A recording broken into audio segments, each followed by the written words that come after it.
show de bola de hoje conversa com um cara incrível, que é respeitado e admirado, inclusive pelos adversários, que fez história por onde passou e é o único tricampeão consecutivo por uma única equipe pelo São Paulo Futebol Clube e por isso também é idolatrado pela torcida, porque começou jogando no São Paulo e até hoje permanece no São Paulo. Obrigado, Muricy. Prazer, tudo bem, cara? Prazer é meu. Vou fazer uma pergunta fácil para você responder. Você foi melhor jogador ou treinador? Bom, primeiro, é um prazer falar com você. Prazer é meu. A gente tem uma amizade já de longo tempo, né? É difícil estar falando, né? Que eu tive que interromper minha carreira assim muito cedo, né? Porque eu tive uma contusão séria. Tive chance de ir para a Copa do Mundo em 78. Foi eu que estava no auge e infelizmente tive essa contusão. Claro que depois eu continuei, fui para o México e tudo, né? Mas em termos assim de conquista, claro que como técnico eu ganhei de muitos lugares, né? Que eu até fora do país também, na China, né? Então com certeza eu poderia ter sido muito mais jogador que treinador se eu não tivesse essas contusões. Mas infelizmente tive que parar antes, né? Da minha carreira como jogador e como técnico, claro que tive muito mais vitórias, né? Tem muito técnico com idade superior à sua, inclusive, né? Que continua em atividade e você resolveu parar. Foi problema de saúde, Muricy? Então eu comecei a ter problema de saúde, né? Porque você sabe, é uma profissão muito dura para quem quer chegar assim numa coisa diferente, né? Se você quer ser um técnico assim, série B, série C, sem muito compromisso, você não vai ter problema nenhum de saúde, porque a pressão ela é bem pequena. Agora, você quer ser time grande, igual eu fui vários times grandes, a pressão ela é muito grande e também até por vitórias, até por objetivos, né? E eu sou um cara muito assim, muito atrás dos... Intenso. Muito intenso. Pavio curto. Bastante. Porque eu acho que não dá, nesse negócio aqui não dá para ser, por favor, tá tudo bem? Não, tem hora que você tem que dar uma pegada, porque o cara tem que acordar, né? E ainda mais para você ganhar seguido. Porque o grande problema do técnico é o cara ganhar seguido, porque ele é um cara que está sempre aliviado, ele não está feliz porque... quem está feliz são os jogadores, é o torcedor, mas o técnico é sempre aliviado porque ganha. E para você fazer os caras pensar novamente em ganhar, isso é muito duro, custa muito, né? Então, a minha saúde foi embora mesmo, eu tive tudo, né? E os meus médicos são pessoas que já estão comigo há muito tempo. Eles falam, o problema seu é o estresse, cara. É o estresse. Aí desenvolvi diverticulite, arritmia, né? Há pouco tempo, agora há um mês e meio atrás, passei por uma cirurgia justamente por causa da minha arritmia, né? Graças a Deus foi muito boa, foi um sucesso. E eles dizem que isso foi porque você teve tanto estresse durante o período, é isso? Para você ter uma ideia, por exemplo, na pandemia, eu estava na Globo e na Sport TV, eu morava na praia, morava na Riviera, né? Porque eu fiquei separado, né? Pus meus filhos no sítio e eu fui para a Riviera com a Rose, com a minha esposa, né? E eu fazia os programas da varanda. Eu assistia. Então, tinha uma churrasqueirinha lá? Então, em frente. Eu fazia em frente à praia, churrasqueira. E aí o meu médico falou, você ficou quanto tempo? Eu fiquei 1 ano e meio. Você teve algum problema? Eu falei, nenhum. Porque, é a vida, cara, é o estresse, entendeu? Então, eu resolvi, quando eu fui pro Flamengo, eu tive realmente uma arritmia muito forte. Fiquei internado 3 dias na UTI. E quando você vai para a UTI, não sei se algum de vocês foram, é um negócio pesado. Você repensa muito a vida, porque você fica sozinho, você fica num lugar fechado, ninguém pode entrar lá, e aí você começa... Você não sabe se vai sair de lá? Esse é o problema. É que esse foi tão forte que me fez pensar na vida, esse daí. Esse foi para me tirar mesmo, eu acho, né? Veio um aviso lá de cima, para falar, é melhor você parar, cara, sabe? Então, depois do 3º dia, eu fiquei ali sozinho, você fica sozinho mesmo. Fiquei pensando, cara, falei, eu tenho algumas coisas, conquistei muito no futebol e tudo, só que eu não vivo com a minha família, né? Fico longe da minha esposa, longe dos meus filhos, longe dos meus amigos. Os amigos não tinha mais, porque isso aqui consome, né? Eu tive que trabalhar fora. E aí, eu prometi, falei, se eu sair dessa aqui, porque corri risco nessa vez, né? Essa arritmia foi muito dura e eu corri risco. E eu falei, se eu sair dessa, eu paro. E eu tinha um contrato, foi o maior contrato que eu fiz na minha vida com o Flamengo. E eu falei, se eu sair dessa, eu largo tudo, não quero saber de dinheiro, contrato, nada. E foi o que aconteceu, ou seja, eu tive a felicidade de sair bem do hospital, né? E aí eu fui no Flamengo, os dirigentes, tudo, Bandeira era o presidente na época, falei, Bandeira, obrigado, não dá pra mim, porque eu vou cuidar um pouco da minha saúde, um pouco da minha família, voltar a ter uma vida normal, uma vida simples, porque não é fácil daqui. Então foi o que aconteceu. Olha, você falou aqui em Série B, em Série C, e eu falei em pavio curto, que o Riva também é. E eu conversei com o Rivelino. E ele me falou o seguinte, ele falou, o futebol brasileiro hoje é Série B, Série C do futebol mundial. Com certeza. Você acha isso mesmo também? Ah, pô, se a gente vê... É claro que tudo tem uma coisa que a gente também tem que levar em consideração, que é o investimento. Claro. Então hoje o maior campeonato do mundo é a Premier League. É a Inglaterra, porque lá estão os... Agora se você pega os times ingleses, a maioria dos jogadores são estrangeiros. São. E são os melhores do mundo, não é mais ou menos. Então a diferença é muito grande de investimento, entendeu? Então lá eles estão com os melhores. Eu tenho assim, eu sempre é um sonho, porque isso é um sonho mesmo, não sei se vai acontecer isso com o país, que todos esses jogadores brasileiros que estão lá voltassem para fazer o campeonato aqui nosso, cada um no seu time, era outro campeonato, com certeza, porque nós estamos nossos melhores lá fora. E hoje, Maurício, além da Europa, você tem Ásia, você tem China, tem tudo. Você tem, e tem Estados Unidos que cresceu muito também. Estados Então, cada vez mais jogadores brasileiros estão indo. A Arábia pesadíssimo, vem. Então a gente vai, não tem como competir. Mas cara. você acha que tinha que ter uma lei, por exemplo, que proibisse a saída de jogadores de uma determinada eu idade? acho que não, acho que não, porque isso é uma o direito coisa de ir e assim, vir, né, de cada um. Né? Isso é uma coisa editorial que a gente fala, né? Que é uma coisa de ditadura, eu acho, né? Não, eu acho que o cara tem que ser livre, né? Não só no futebol, mas em... Sim, na vida. Porque no meu tempo, quando eu jogava, para vocês terem uma ideia, né? Que as pessoas não têm muita ideia do quando a gente jogava, a gente era meio que escravo, cara. Ou seja, a gente tinha um contrato e se no final do ano o cara chegava com uma proposta e você não aceitasse, ele deixava você de lado. Fica aí, você é nosso. Sabe? Era isso mesmo. Você é nosso, era assim. Tinha a lei do passe, aí a gente era obrigado a renovar. Passe, falava que o passe é isso do aí time, era o passe. né? Aí era obrigado a renovar pelo que eles queriam. Senão você ficava sem jogar. E eles punham você de castigo. Então fica aí. Ô Maurício, falando do seu tempo de jogador, você começou muito cedo no São Paulo. Eu me lembro quando o seu pai subiu você para o titular, o Zé Carlos era o titular. Isso. Ele teve que remanejar, colocar o Zé Carlos camisa 11 para você entrar ali. Mas como é que você chegou no São Paulo, desde criança? Então, eu jogava bola na rua, como toda a maioria naquela época, porque não tinha negócio de escolinha, essas coisas. A gente jogava bola na rua, e eu morava na Vila Sônia, nasci em Pinheiros, mas morava na Vila Sônia e eu jogava bola o dia todo, porque o que a gente tinha para fazer antigamente, não tinha assim divertimento, né? Até televisão era muito pouco ainda. A gente ficava o dia todo jogando bola na rua. E um tio meu, que era sócio de São Paulo, ele me via jogar todo dia, que eu jogava em frente à casa dele, eu tinha 9 anos de idade. E um dia ele me chamou e falou, pô, moça, você joga direitinho, você joga tão bem que você não quer fazer um teste lá no São Paulo? Eu tinha 9 anos. Falei, mas tio, sei lá, cara. Falei, não, pô, vamos lá. Ele insistiu muito, meu tio Roberto, né? Ele insistiu demais. E um dia eu fui. Isso foi lá para 64, mais ou menos. Eu tinha 9 anos. Eu fui. E no primeiro teste, o treinador ficou enlouquecido. Falou, não, você vai ter que ficar aqui, você vai jogar com a gente vai... Eu falei, mas eu sou muito novo ainda. Meu pai também falou, pô, você tem 9 anos. Não, mas aí insistiu tanto que comecei a jogar futebol de salão primeiro, né? Porque na época eu já não podia ir para o campo direto. Joguei futebol de salão e comecei a passar por todas as categorias. Porque antigamente tinha mirim, né? Tinha mirim, tinha infantil, tinha juvenil. Hoje não, hoje é sub-11, sub-12, né? 15. Então, eu comecei no mirim do São Paulo, que era mirim. E fui subindo todas as categorias, né? Todas as categorias. Só que quando eu cheguei com 16 anos, né? Acho que eu era juvenil já, porque eu passava sempre de fase. O Brandão, na época o Brandão, ele me chamou, eu tinha 16 anos, e ele falou, você vai ficar aqui treinando com os profissionais, você não vai jogar, não vai fazer nada, você só vai concentrar para começar a conviver com o Pedro Rocha, com o Gerson, com o Edson, com o Toninho Guerreiro, só tinha fera.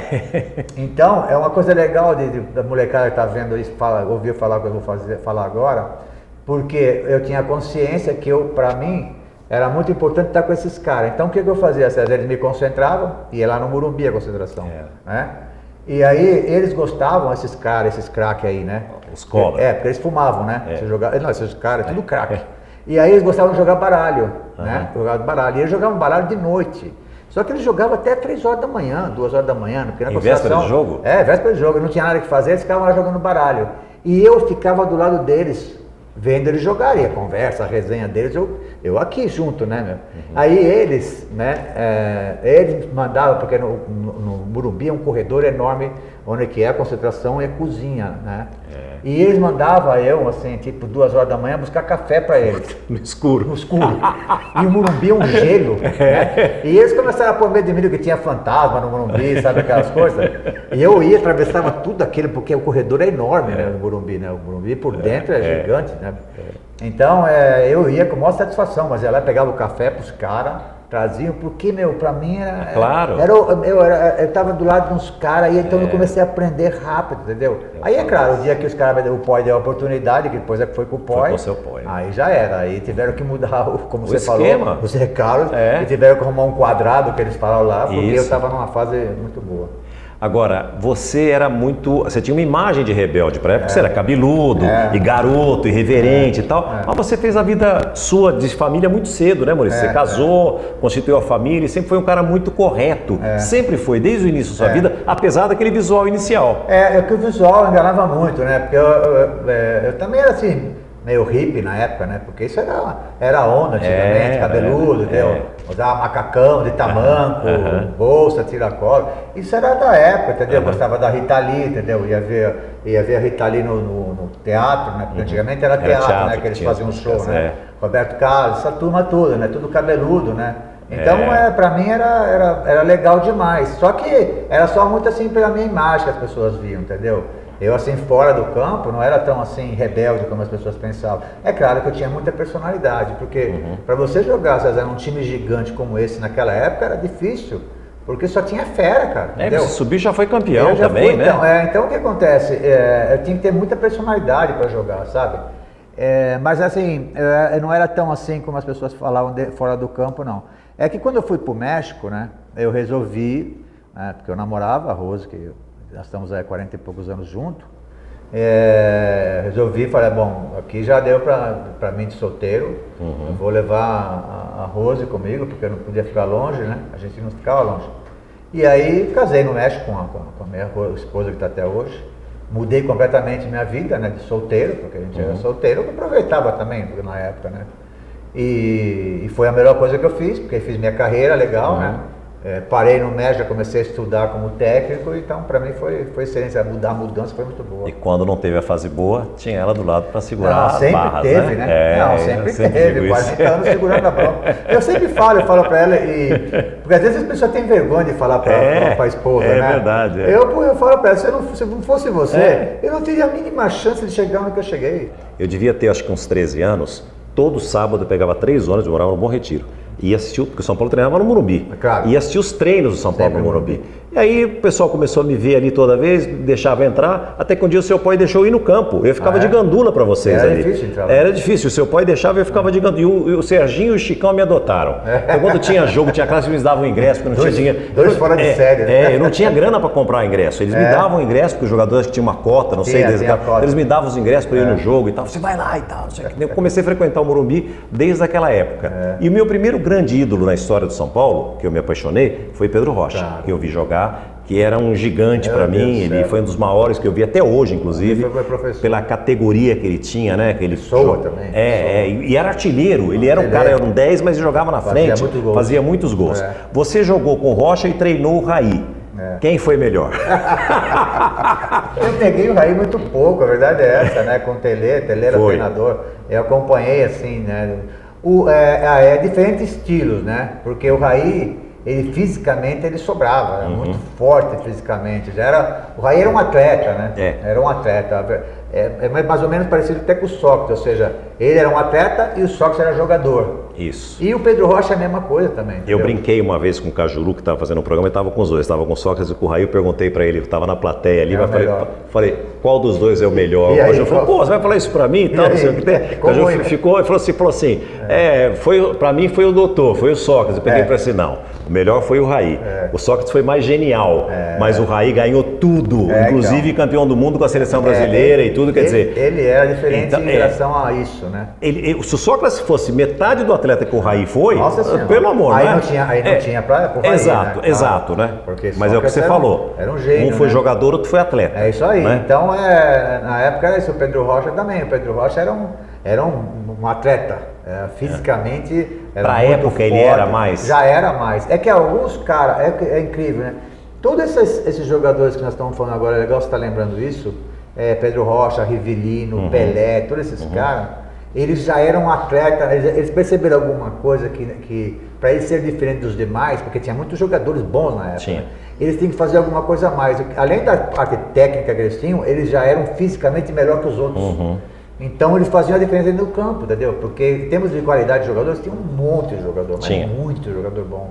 Só que esses caras faziam a diferença. Eu falei com o Pelé falou pra mim, não em entrevista, mas na vida pessoal, foi o Dondinho que falava isso pra ele. Falou, você é mais habilidoso que todo mundo. Se você for mais bem preparado fisicamente, você vai superar todos eles. E o Pelé saía na frente. E foi o que aconteceu, né? Fisicamente era um monstro. Ele era um atleta, né? Já era na época, né? Era atleta, né? Agora eu falei com o Riva, nessa época sua também, quantos camisas 10 nós tínhamos ao mesmo tempo? Ao mesmo tempo. Gerson, Pedro Rocha, Pelé, Rivelino, Dicá, Paulo César Caju, Jairzinho jogou com a 10. Tinha vários jogadores na mesma posição. Você vê uma época, olha como que é interessante o que você está falando, e por isso que às vezes alguém fala assim, pô, mas não pode jogar dois canhotos no mesmo time, não sei o que. Eu sempre falo, não pode jogar dois grossos, mas dois caras bons, pode jogar.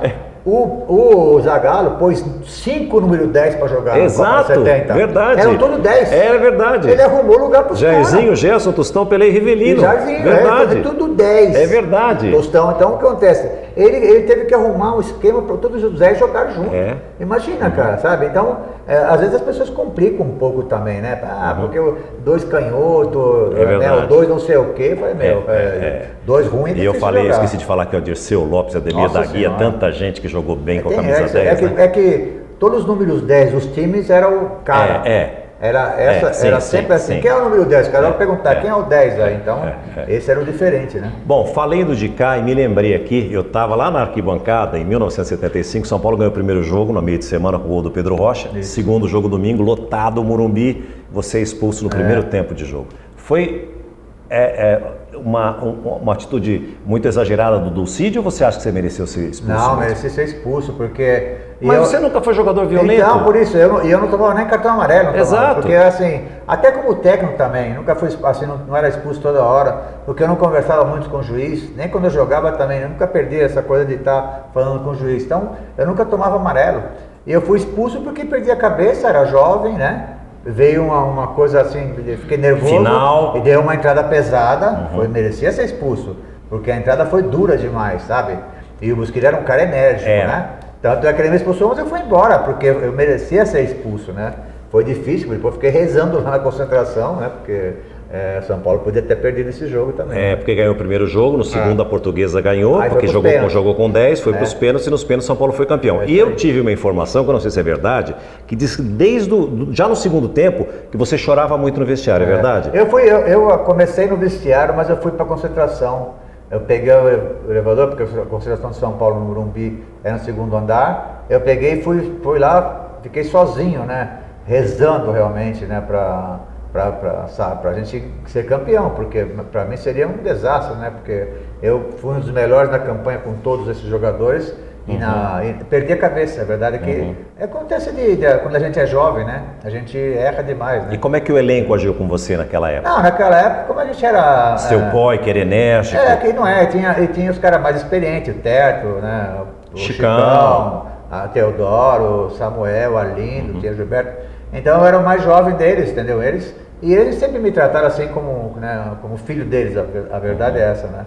E é claro, eles sentiram que eu perdi a cabeça, né? Não fiz o que eu queria jogar, porque a minha diversão era jogar, e infelizmente perdi a cabeça. A gente, quando é mais jovem, a gente realmente toma decisões que não deve tomar, né? Ô Muricy, você falou aqui do Brandão, falei do seu Zé Poi, você começou como auxiliar técnico do Telê.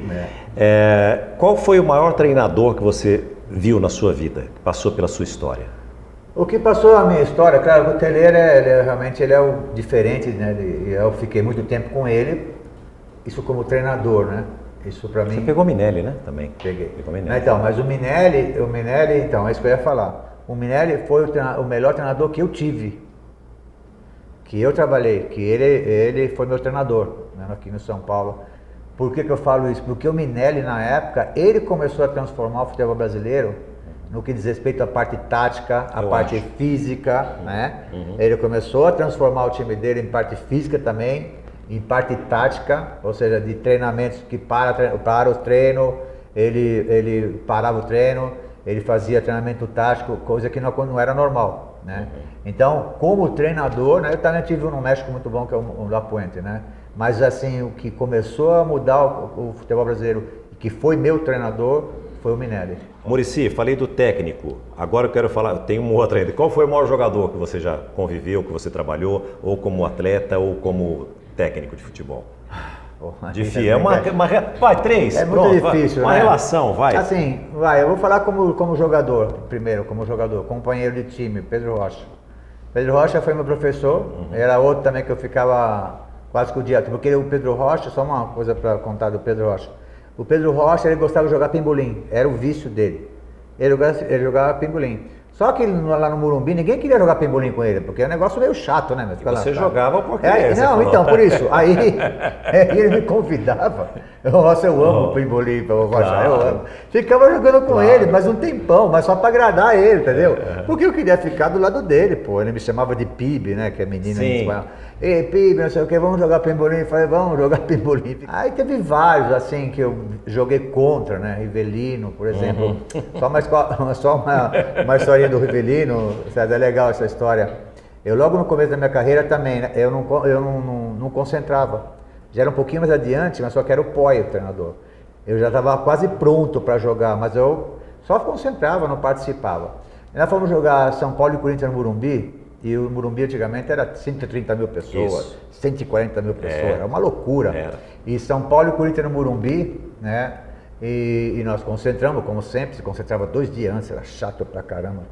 Concentrava na sexta-feira para jogar domingo, uma coisa mais chata. A gente ficava no Morumbi, passava um carro em cada 3 horas, passava um carro, porque no Morumbi antigamente não tinha nada, era deserto, né? E aí, no domingo ia ser o São Paulo e o Corinthians, e eu estava concentrado, né? E chegou no sábado à noite, né? Estava lá concentrado, o Poi me chamou, né? Do lado lá, e falou para mim, o Zé Carlos machucou no treino, sentiu no treino. O reserva dele é o Silva, que depois foi treinador. E o Silva está gripado e você vai jogar amanhã.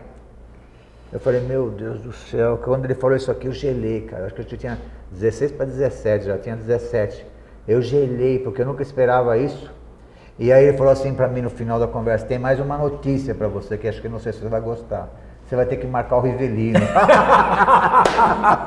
falei, meu Deus do céu, para. Seu Zé, pelo amor de Deus, não faz isso comigo, seu Zé, não. Você vai ter que marcar o Rivelino.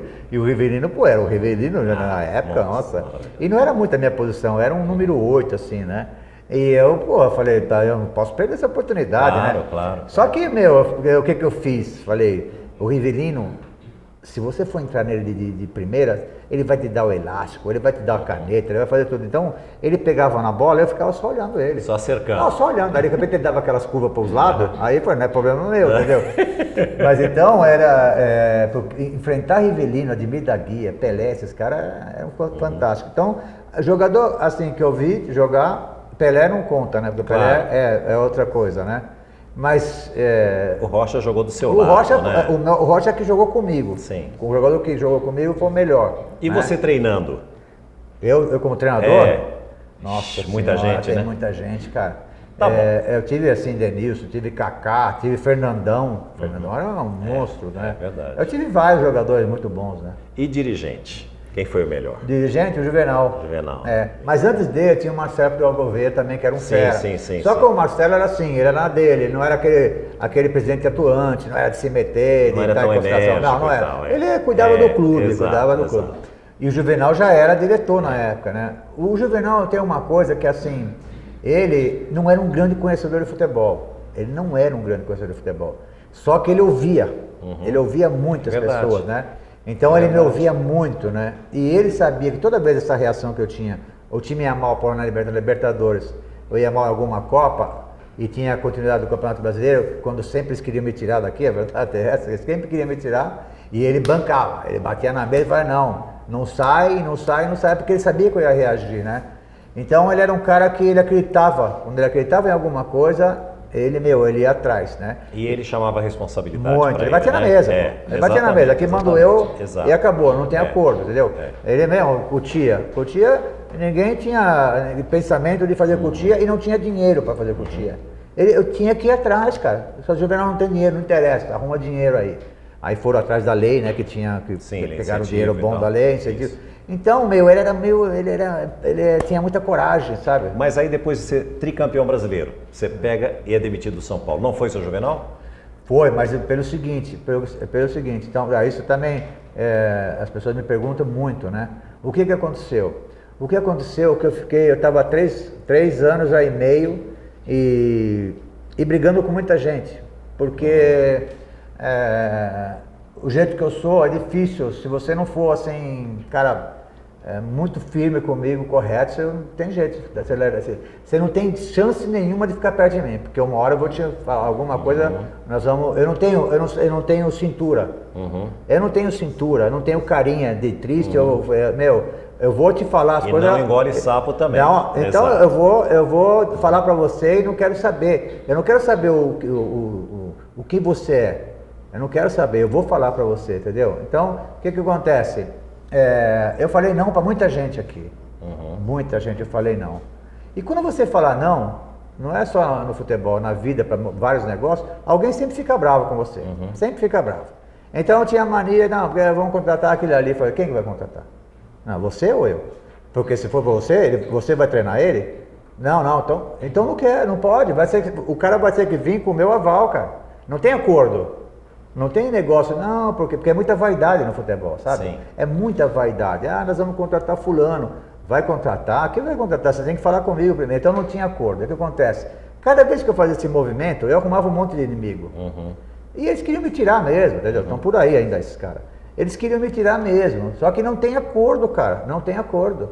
E aí o que acontecia? Era muito duro para mim falar, caramba, eu sou campeão brasileiro, fui campeão da Conmebol, sou bicampeão, já era bi. Pô, os caras querem me tirar, cara. Aí foi indo, ganhei o terceiro título, né? E aí começou o desgaste de novo.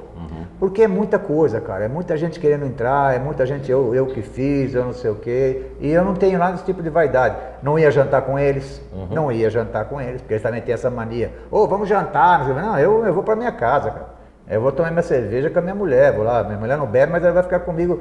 Não vou. Então o que acontece? Eu não tenho muita cintura para isso. Então chegou no 4º ano, né? Que eu, com certeza, se eu ficasse no São Paulo, a gente ia ser 4 vezes campeão. Eu ia entrar nessa. Vamos falar. Depois nós vamos falar depois. Eu ia ser campeão de novo, porque eu ia recuperar o time. O que acontece? Aí foi mal, acho que na Copa do Brasil, Libertadores, não sei. Libertadores, contra o Cruzeiro. Isso, contra o Cruzeiro. Aí perdemos, tá? E começou outra vez. Esses caras tem que tirar. Os mesmos de sempre.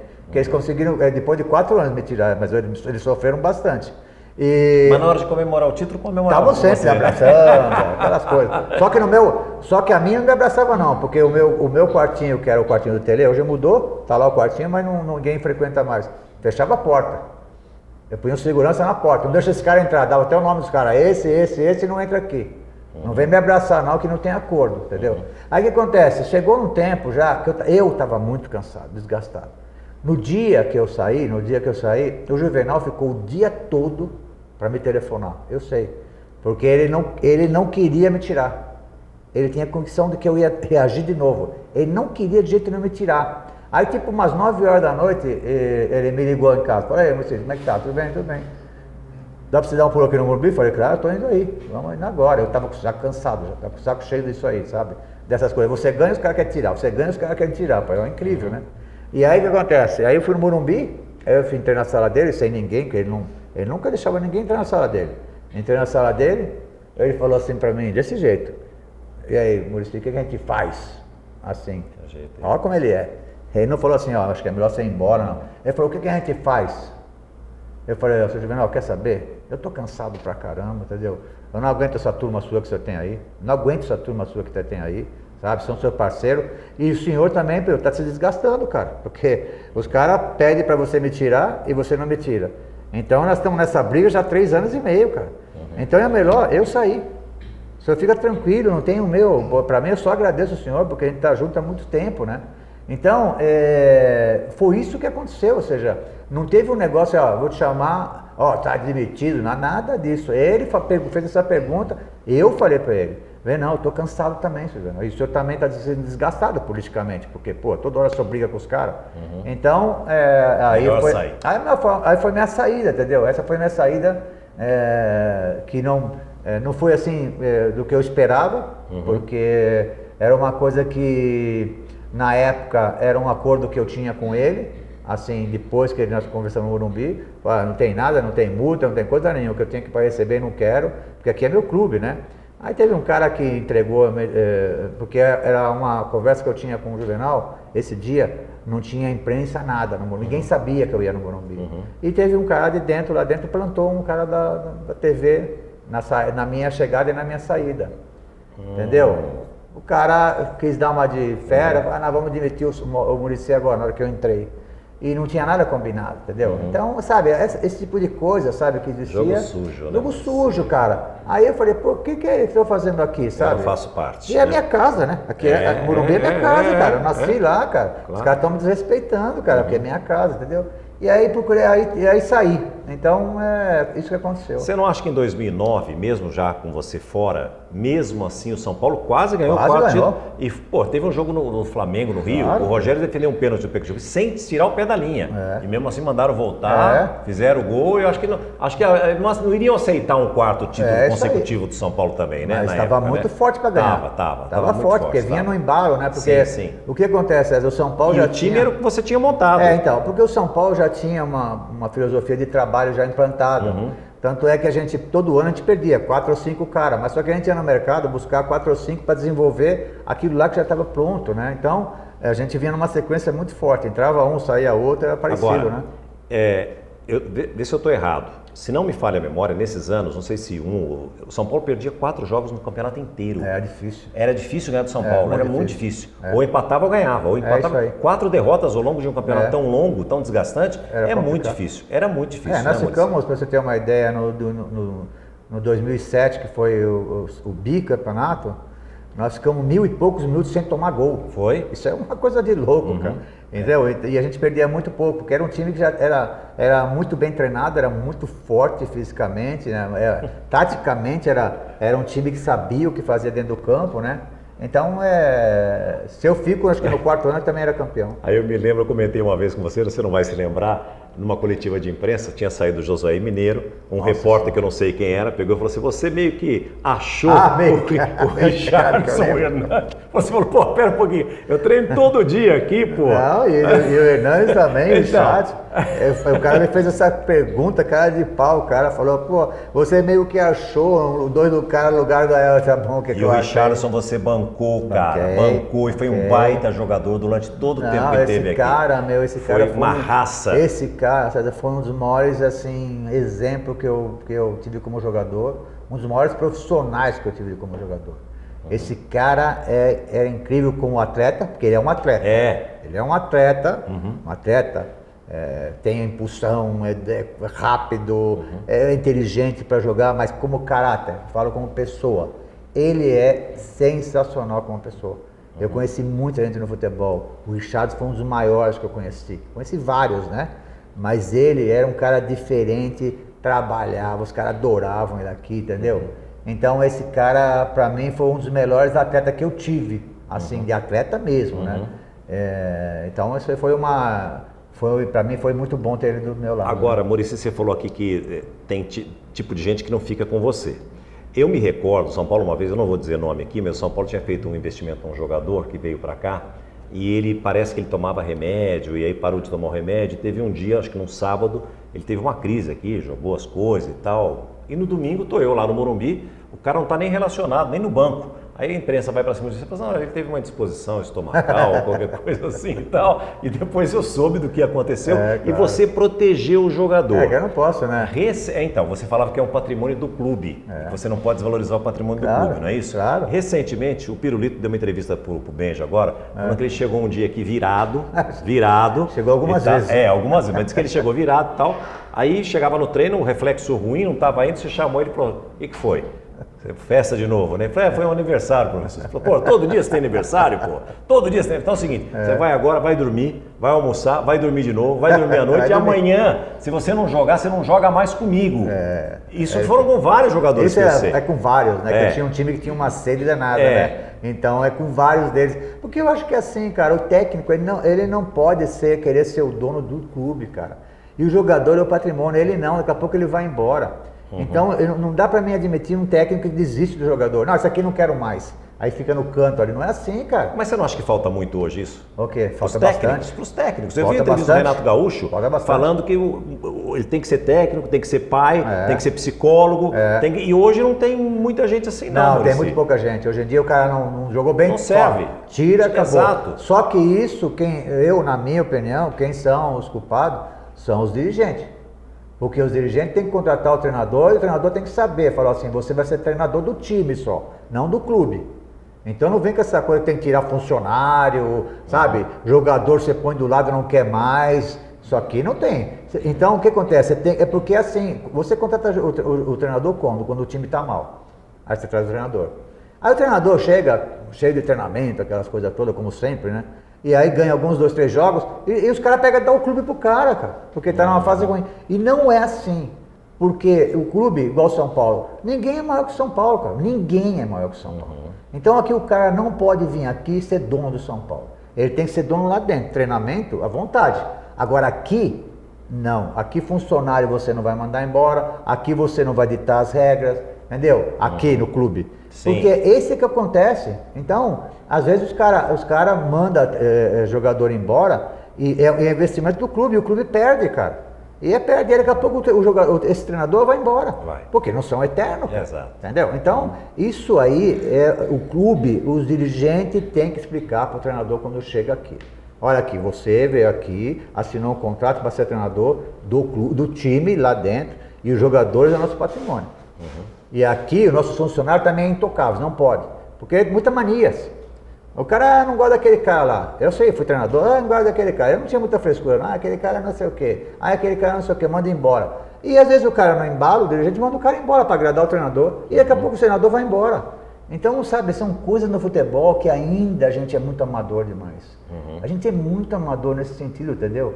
Então, aqui, por exemplo, aqui não tem esse negócio não, o treinador chegar a mandar treinador e funcionário embora. Maurício, você acha que a seleção brasileira faltou na sua vida profissional? Você se arrepende de não ter aceitado o convite? Não, o que faltou, mas não me arrependo, pelo que eu penso da minha vida, entendeu? Faltou, é claro que faltou, porque todo jogador, eu como jogador também queria ter ido e teve chance de ir. Infelizmente tive aquela contusão séria antes da Copa de 78. E eu era para ir por reserva do Zico. Tinha 3 caras, o Zico, que era o Fera, que era o titular, e eu e o Jorge Mendonça. Esses eram os 3. Né? Aí eu machuquei, foi o Jorge. Né? Foi o Jorge para a Argentina. Então, faltou, é claro, como jogador, me faltou também, porque eu tinha um sonho, todo jogador tem esse sonho, e como treinador também. Só que eu tenho aquelas coisas minhas que não abro mão, e não tem, você me conhece há muitos anos, não abro mão dessas coisas. Se eu falar alguma coisa com você, se eu combinar alguma coisa para você, eu vou ter que cumprir. Se vier alguma coisa no meio, eu vou ter que cumprir o que eu falei com você. Isso não tem acordo. Isso eu aprendi com minha família, aprendi com meu pai, entendeu? Então, eu não me arrependo, essa é a pergunta que eu mais respondo, todo lugar que eu vou, eu dava palestra também, todo mundo perguntava só isso, né? E era um exemplo que eu dava. Eu não quero ser, igual eu falo, eu não quero ser exemplo para ninguém, mas eu tenho que cumprir, porque eu fui criado desse jeito, entendeu? Então não me arrependi de nada. Claro que eu fiquei triste, porque, eu ficava em casa assim, falei, essa hora eu estaria convocando os caras, os melhores do mundo, eu não ia ter problema com o meu time, só ia ter fera. Na época, quando eu fui convidado, na noite anterior que eu fui lá conversar com o presidente lá, eu comecei já a escalar meu time, falei, vou pôr Neymar, vou pôr Ganso, porque eu tava no Santos, eu já comecei, cara, é um sonho, os melhores, cara. Mas aí não deu certo naquele momento, porque eu tenho essa mania de ter que cumprir as coisas, né? O presidente da CBF não quis conversar com o Fluminense, porque na minha opinião ele tinha que primeiro conversar com o Fluminense, eu tinha certeza que o Fluminense ia me liberar, mas não, ele fez um gesto que não, você vai lá e resolve. Quando ele me fala isso, eu falei, então é o seguinte, eu resolvo? Então eu vou ficar no Fluminense, porque é meu jeito, cara.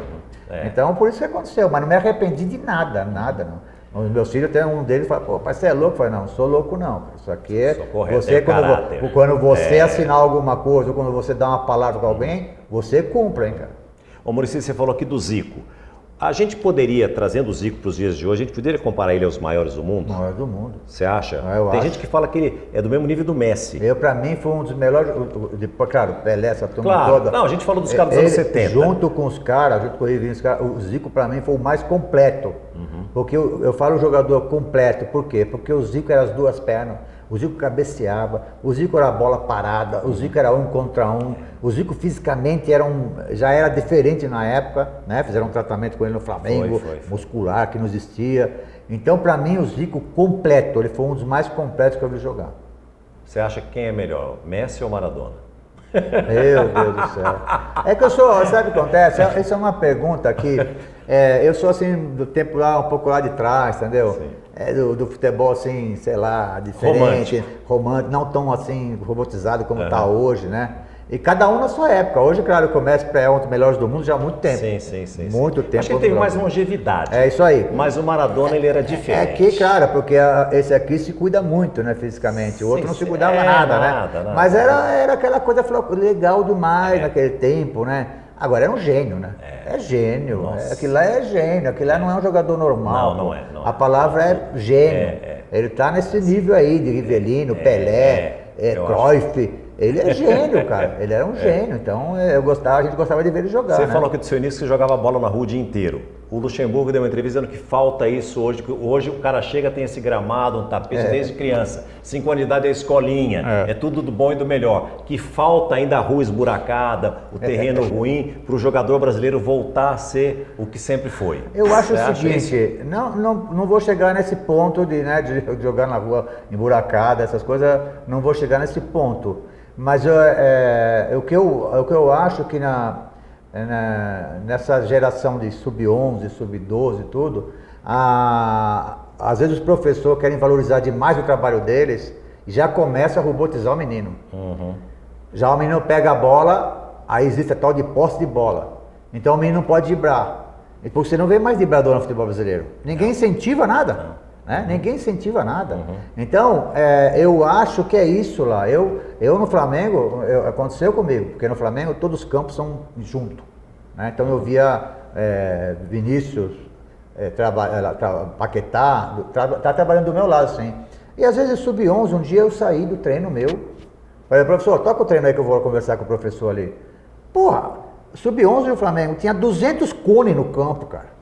Eu falei, professor, é que não vai poder andar aí, cara. Dá uma bola pra eles, deixa eles jogar um pouco de bola, deixa eles se divertir um pouco. É assim que é, nessa idade. Começa a falar da parte tática mais pra frente, cara. Deixa eles jogarem um pouco, porque o jogador daqui a pouco, ele chega com 17, 18 anos, não quer mais jogar futebol. Porque ele é um maior chato que tá do lado dele, professor. Não pode fazer isso, não pode fazer aquilo. Tem que passar, meu. Sabe, você pergunta hoje pro Denilson, o Denilson vai te contar uma história. O primeiro jogo meu que ele jogou, que ele tinha 16 anos, contra o Grêmio, lá no Sul, eu peguei ele, a gente estava sem um jogador, fui pegar ele no juvenil, e aí na preleção ele falou, e aí professor, o que eu faço? O que você faz no juvenil? Você dribla? Driblo. Então você vai driblar. E quem você vai driblar? O Arce. Era só simplesmente o Arce, que era do Grêmio. Ele arrebentou com o Arce. Sabe o que ele fala até hoje? Meu professor, essa foi a primeira voz que eu ouvi para mim fazer o que eu gostava de fazer, que era driblar. E eu nunca mais esqueci disso. Entendeu? Olha a importância que é um treinador, cara. Você falou do Neymar e do Ganso. Eu me lembro, quando você estava no Santos, que você chegou e falou para mim assim, Neymar não reclama de nada. Ele não reclama da comida, não reclama da cama, não reclama do hotel, não reclama do nada. Ele sempre foi assim. Você acha que ele ainda ele seria talvez o último remanescente ainda de um futebol tão genial que o Brasil teve? Eu acho que ele foi o último cara mesmo desses diferentes, eu acho que ele foi um dos caras mais diferentes. Também acho que nessa parte, algum tempo para trás, para cá, eu até falei isso quando eu estive em Barcelona com ele, com os pais dele, que a troca dele com o Barcelona, com o PSG, não foi boa, em termos de futebol. E ainda teve as contusões. Aí teve as contusões, mas em termos de futebol. Porque o Neymar, cara, eu falo sempre isso, foi um dos maiores profissionais que eu trabalhei, porque o Neymar era o primeiro que chegava para trabalhar no CT, Era o cara que era o último a sair de treinamento, era o melhor preparo físico do Santos. Porque é difícil um atacante ser o melhor preparo físico, é muito difícil. Sempre é volante ou laterais, né? Porque as distâncias são tudo gigantes. Ele era o melhor preparo físico, porque ele é meu, ele é diferente demais em tudo, entendeu? Quando eu acho que ele começou a cair um pouquinho, quando ele foi pro PSG. Por quê? O que acontece no Barcelona? E no Barcelona ele estava jogando muito bem ainda, no Barcelona, quando eu fui lá ver ele. No Barcelona, tinha um monte de parecido que nem ele. Tinha Messi, tinha um monte, tinha o Suárez, tinha um monte, né? E aí Iniesta jogou nossa muito, senhora, é brincadeira. E um monte dele, chave. E o que acontece? Quando ele foi pro PSG, ele foi não como jogador, ele foi como dono do PSG. Eu acho que isso mexeu um pouco com ele. Entendeu? Eu acho que isso ele sabe, abaixou um pouco, na minha opinião, entendeu? Se ele continuasse naquele nível que ele estava lá no Barcelona, só com. E lá tem que ganhar, era um time de mais vencedor, eu acho que para ele a carreira dele seria assim mais longa. Agora, claro que ele é o último diferente que nós tivemos no Brasil, isso eu não tenho a dúvida. Por falar em primeiro a chegar e último a sair, eu me recordo aqui, nesse campo aqui, eu chegando aqui, Rogério Ceni era reserva do Zete. E ele estava sozinho batendo falta aqui, nesse gol. Ele, inclusive, não se lembra, quando eu comentei com ele falou assim, nem me lembrava disso. Eu falei assim, batendo falta, Rogério. Ele falou, se você não for diferente, a vida está muito competitiva. Se você não for diferente hoje, você não se destaca. O Rogério era diferenciado também, né, Maurício? Muito. O Rogério foi um dos maiores profissionais que eu trabalhei. Ou seja, ele ficava treinando aqui naquele campo ali. E ele era o terceiro goleiro. Ele nem era reserva do Zete ainda. Né? Ele era o terceiro goleiro. Todo mundo acabava o treino, ele ia embora, os caras tudo embora. E eu ficava olhando ali, como era auxiliar, para não deixar o cara sozinho, eu ficava ali, ele pegava atrás, ele fazia tudo. Fazia tudo, né? Não tinha ninguém para ajudar ele. Ele pegava lá a barreira, as bolas. põe a barreira, põe uma camisa lá pendurada no ângulo, e as bolas, e ficava sozinho batendo, não sei, 50 faltas, sei lá. Ele ficava batendo falta o tempo todo e a precisão era incrível. Por isso, quando eu tive a oportunidade de pôr alguém para bater falta, foi ele. Você foi o primeiro que liberou. Não foi de graça, foi porque eu vi, entendeu? Então, e o Rogério era assim, o Rogério, por exemplo, aqui, uma coisa rápida, aqui no CT, eu concentrava com os jogadores, mas só que eu chegava sempre tipo uma meia-noite, eu não chegava 8 horas da noite, porque é mó chato ficar aqui, né? Então, eu chegava bem mais tarde. E eu tinha uma coisa, e tem até hoje isso aí comigo, né? De que isso aqui não é meu, tudo, mas eu sou assim muito seguro com dinheiro, essas coisas todas, né? Então eu não gosto de nada de desperdício, né? E eu chegava aqui tipo meia-noite, eu ia pagando tudo, certo? Tudo que estava aceso eu estava pagando, porque os caras não estavam nem aí, né? Os caras iam pro quarto, eu não sei pra onde, ficava tudo aceso aqui, isso aqui parecia uma árvore de Natal. E eu chegava, era um vício que eu tenho, até hoje. Eu tenho também. Eu faço isso aí até hoje, os caras falam, você está fazendo? Eu falei, não, nós vamos almoçar, aí quando você voltar aqui, vocês acendem essa luz de novo. Então, eu chegava tipo meia-noite, às vezes 1 hora da manhã. Teve um dia que eu cheguei, né? Os caras estavam concentrados, o time, eu falei, tá todo mundo dormindo, né, meu? Aí eu fui apagando, fui lá na cozinha, paguei aqui, paguei o salão, paguei tudo aqui embaixo. Aí eu olho para a sala de academia nossa, acesa, e lá é grande, né, meu? Pô, é luz pra caramba. Eu falei, meu, como é que pode os caras deixar a academia tudo acesa, cara? Fui lá apagar, 1 hora da manhã mais ou menos. Quem tava lá? O seu Rogério Ceni. O que ele estava fazendo? Musculação. Por que ele estava fazendo musculação? Porque ele dependia da força da perna para bater falta. Sozinho. Nunca ninguém mandou ele fazer isso. Então o cara, ele escolhe ser uma coisa, só que ele tem sacrifício para essa coisa. Claro. Então o Rogério é muito profissional. Tem um preço que é alto. Claro que tem um preço. Você fica longe da família, você tem que treinar pra caramba, você tem que abdicar da noite, entendeu? Sabe? Você tem que tudo, sua juventude fica para trás, você deixa um monte de coisa, entendeu? Então, aí você fala, pô, mas o Rogério sempre foi um dos melhores. Mas, meu, é o que eu falo para eles aqui, não tem nada de graça, cara. Nada de graça. Não vai pensar que você não vai fazer sacrifício, você vai ganhar alguma coisa. Você não vai, não. Você vai atingir, assim, uma coisa pequena. Mas para ser melhor, como o Rogério foi, meu, ele exigiu muito. Ele foi o maior goleiro que eu já vi na vida, para mim. Para mim. Mesmo internacionalmente. Se ele tivesse nascido na Inglaterra, ele era... Ele tecnicamente era acima da média. Ele era. Muito acima da média. O forte dele era estar sempre bem colocado. O Rogério, assim, não foi grande, assim, fazia grandes pontes, que se fala goleiro. Né? Ele fez só no Mundial que ele fez, né? Que ele deu aquela falta. Mas ele não era muito, ele estava sempre na bola. Mas ele pegava umas bolas no reflexo. Ele estava sempre reflexo, porque treinava muito. Por isso, o cara não é de graça. Claro que ele nasceu com esse dom, mas ele desenvolveu demais. Porque treinava muito, né? Hoje o futebol brasileiro tem uma invasão de estrangeiros, né? Você acha que isso é bom para o Brasil? Eu acho o seguinte, que nós, os treinadores brasileiros, quando começou, os mais antigos, no meu caso também, nós começamos a parar, a nova safra que vinha demorou para vir, para reagir. Então nós temos uma entre safra danada. Nós vamos ter bons treinadores brasileiros daqui uns 3 anos, eu acho. Por quê? Porque agora eles começaram, a CBF agora tem estudos, né? Os caras nós temos boa safra de jovens, só que eles não têm uma matéria que não tem jeito, não tem nenhuma faculdade do mundo que se chama experiência. Claro. E os jovens nossos, o que acontece? Eles estão meio sem paciência. Eles já não querem dirigir um time pequeno para ir aprendendo pouco a pouco, nem na base. Eles já querem ir da faculdade para um time grande. E muitos vieram para time grande, bateram e voltaram. Muitos. Sim, é verdade. E nesse bater e voltar, no Palmeiras foi isso, no Santos foi isso, no Corinthians foi isso, vários. O que aconteceu nesse bater e voltar? Nós ficamos sem treinadores no mercado. E aí você tem que ir para fora. Você tem que ir para fora, porque você vai no nosso mercado, você não vê treinador pronto. Você não vê treinador pronto. Ó, o Santos contratou a Aguirre agora. Entendeu? Porque é assim. Então, ficou aberto, teve um buraco aí nesse meio aí, que você tem que ir para fora. Ô Muricy, a gente está terminando. Você não gostou da experiência de ser comentarista, de ser analista de futebol e televisão? Adorei. Você pode voltar um dia? Não sei, pode ser que um dia eu volte, eu não sei, porque eu não faço assim plano na minha vida. Mas eu adorei, sabe por que eu adorei? Porque é o seguinte, a gente tem uma ideia da televisão, das pessoas que trabalham na televisão, principalmente no esporte, que isso me chamou muita atenção. Por exemplo, a gente ia para o estádio, né, eles iam tudo preparado com uma ficha do que vai ser um jogo de futebol. A gente nunca pensava isso, né? Por exemplo, jogar São Paulo, não sei o que, eles estudavam São Paulo, qual que é a possibilidade que tinha de pôr o time em campo, quantos jogos não sei quem fez, escalação, sabe? Banco, Eles vão muito preparados. Isso é uma coisa que me chamou a atenção. Depois, é claro, eu comecei a aprender com eles, porque lá, por exemplo, eu infelizmente assim, eles me pegaram e me puseram. É assim, a minha estreia foi na eliminatórias Brasil e Argentina no Mineirão. Não, você vai comentar amanhã. Eu falei, mas puta, eu não sei nem como. Por isso que eu tive, às vezes, dificuldade para o microfone, às vezes eu deixava aberto, às vezes fechava, entendeu? Então, foi um aprendizado, eu aprendi demais. Aí teve essa troca, ou seja, também eles aprenderam muito comigo também. Porque tinha hora que o cara falava assim do treinador, não, porque o treinador, você fala, desculpa, ele não pensou isso não.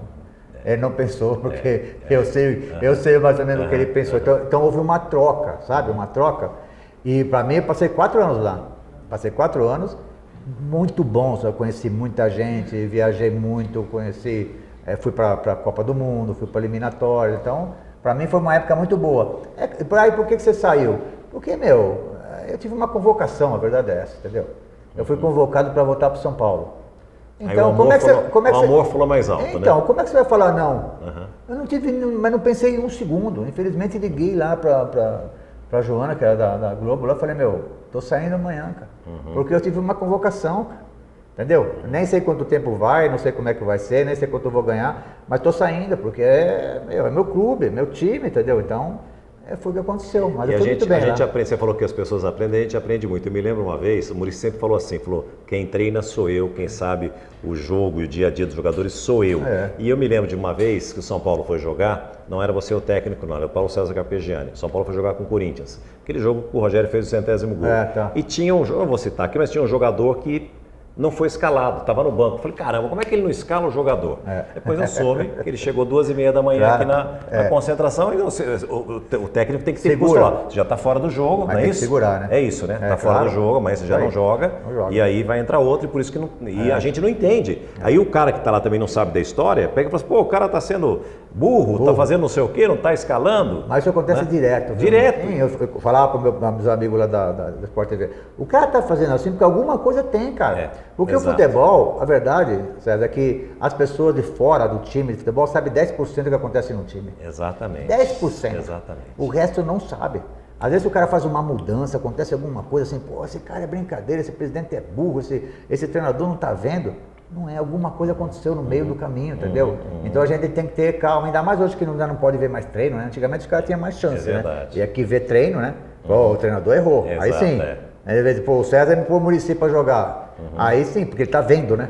Mas agora de eu ouvir falar, e aí é complicado, porque tem coisas que não pode sair daqui. Tem coisa que é assim, eu sou assim, do tempo do que o que é do campo fica no campo. O que é aqui do vestiário fica no vestiário. Mesmo que o cara vai levar vantagem, meu, não tem que ficar falando não.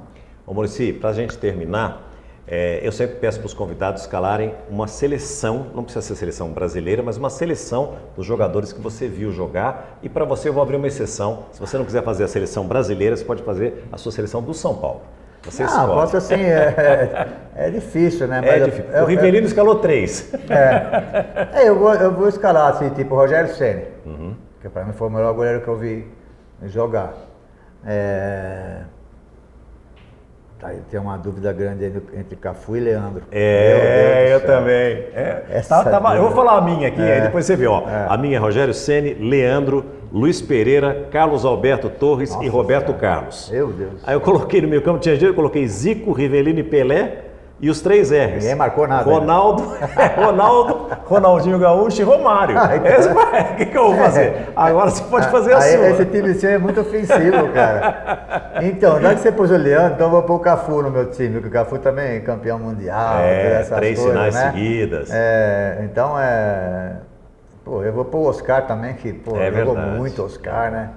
O Oscar jogava demais, entendeu? Então Aldair, pra mim é outro diferente. Monstro. Roberto Carlos. Sim. Aí não tem. Eu fiquei meio na dúvida, mas como eu tenho um carinho muito grande pelo Roberto, porque o Marinho Chagas jogou demais. Eu sei, mas Roberto Carlos era mais completo, à frente do mais. Era mais completo, mais artilheiro. Claro. Né? Aí, já vou um pouco lá pro meu tempo, né? Eu acho que Clodoaldo. Nossa! Clodoaldo era fantástico também. Aí eu vou pôr um monte de cara bom aí no meu campo. Rivelino, Gerson, Pelé, Tostão. Aí eu vou pôr essa turma toda, cara. Já que meu time não vai defender nada mesmo, então vou pôr essa turma toda. E pra ataque. E vai voltar muita gente, né, cara? É difícil tá escalando. O Ronaldinho Gaúcho não teve longevidade, mas o tempo em que ele ficou ali. Ele, pra você ter uma ideia, eu vi uma coisa do Ronaldinho Gaúcho quando eu fiquei lá no Barcelona uns 16 dias, para aprender, para ver como é que eles faziam o dia a dia, né? E as pessoas antigas do Barcelona falam, as pessoas que sabem muito do Barcelona falam, o cara que mudou o Barcelona. Eu concordo. O Ronaldinho Gaúcho. Ele mudou a história do Barcelona. Verdade. Do jeito que ele joga, do jeito que ele pensa futebol, entendeu? E aí tem o fenômeno também, que é outro. Sim. Pô, tem muita gente boa, é difícil estar cometendo aqui uma injustiça. Romário aqui. também jogou muito. Meu Deus do céu. Aí nós vamos ter que jogar com 30 no nosso time aí, cara. Muricy, muito obrigado. Isso, é um prazer. Eu quero dizer o seguinte, esse programa aqui, olhar para lá, eu fiz para te homenagear. Que legal, mas, cara. acima de tudo, é uma homenagem para Rose, para o Júnior, para a Fabíola, para o Fabinho. Viu? É para vocês, é para sua família. Obrigado, viu? Obrigado, viu? Eu agradeço você, agradeço sua família também, que eu conheço bem, tá? Obrigado, Muricy. E boa sorte aí no programa. Obrigado. Tá? Se quiser, tô aqui. Valeu. Muricy Ramalho. Só isso.